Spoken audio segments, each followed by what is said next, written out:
Welcome back to America Decides. We sort of talked about this before we went to break. Here's a question. Is the shadow campaign, and it's not really a shadow campaign, is the campaign for the 2028 Democratic nomination already sort of maybe slightly underway? Well, one of the reasons we're asking, former Transportation Secretary Pete Buttigieg is in Iowa. You might remember he ran in 2020. He's headlining a voter town hall, and he won the Iowa caucuses in that election year of 2020.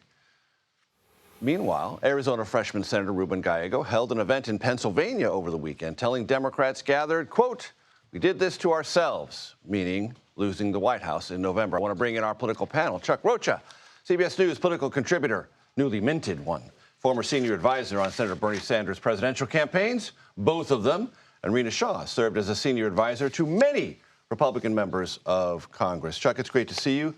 Great to have you here with us. Talk to me about Pete Buttigieg, and then also what the DNC decided to do last night, which was to vacate 2 elections for vice chair and put David Hogg on some kind of icebergs for a moment or two. First, let's go back to the fact-checking, since I'm a CBS person here now, to make sure that we get the 2020 primary in Iowa right. I was there. We didn't have a winner that night, but it all ended up being an exact tie on delegates. So he did not win. It was a tie.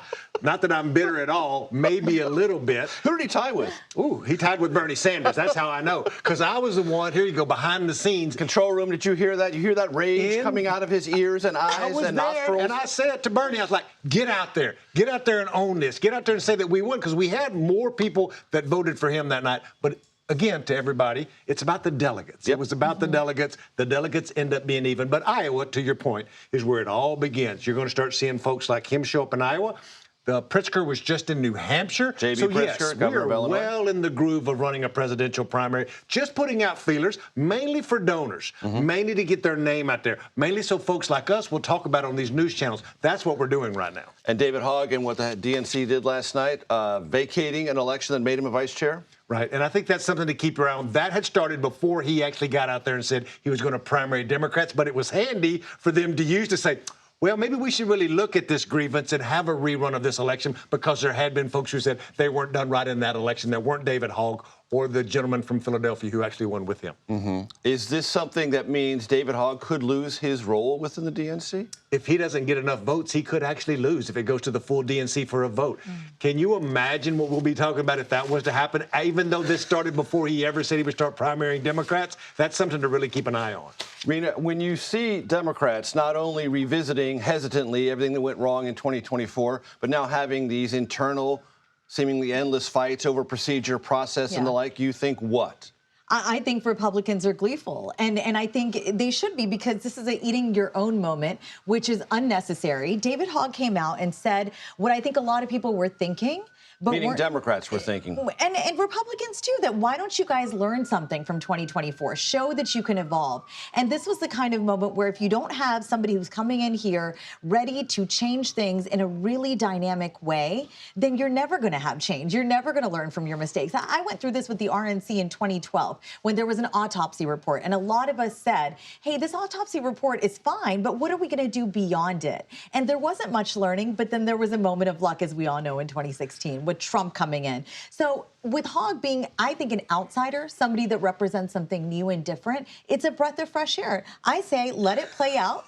And Republicans are going to sit by the sidelines and laugh. Let me make sure I translate properly. Breath of fresh air. That's a Democrat spending $20 million against other Democrat incumbents. That's a Republican definition of Democratic fresh air. Isn't it? It is, and it's unusual, isn't it? But if that's what we think needs to happen for there to be a whole new bench of people that are looked at to come to D.C. and really not just do what I think a lot of Democrats did when Biden was in the White House, go and kiss the ring over and over. And probably just really get people challenging what the Democrats can be for in this moment. Can they be for the blue-collar voters that went for Trump? I think so, but they're not gaming it right. Speaking of the former president, President Joe Biden, and those who were endorsing him, at least nominally, back in 2024, but before things took a very awkward turn, the Democratic leader in the Senate, Charles Schumer, was asked a kind of uncomfortable question today. I want the audience to hear the question and his very short response. Let's play it. You said in June of last year, in my meetings with President Biden, I found him to be in command and impressive and wielding influence to make progress on key priorities. But in that same month, Biden apparently did not even recognize George Clooney at a fundraiser. Were you being straight with the American public? Look, we're just looking forward. Were you being straight with the American public? Look, we're just looking forward. Chuck?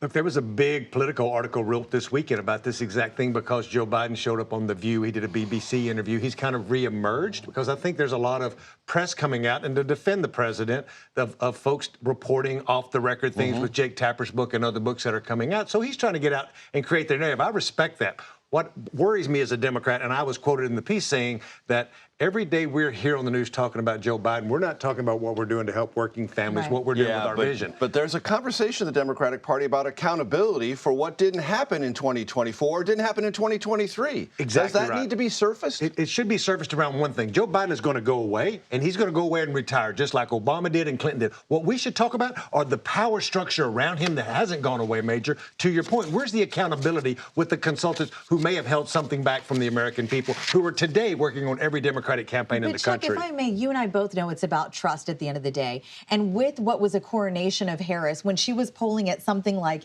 21% of voters in a 2024 poll wanted her, and Buttigieg was something like at 10%, you saw how thin the bench of leaders was within the Democratic Party, I think. But at the end of the day, it did come down to trust. Did they trust the party after what they did with Harris, just putting her up there when it felt like nobody really wanted her? And then a president that frankly wasn't really fit for the job in the last months. I think it's a conversation that needs to happen. I get that people are frustrated, but people deserve the truth. And they see Trump out there, the loudmouth that he is, being open and showing all his cards every day of the week. That's Rina, the let's contrast. talk briefly about the present.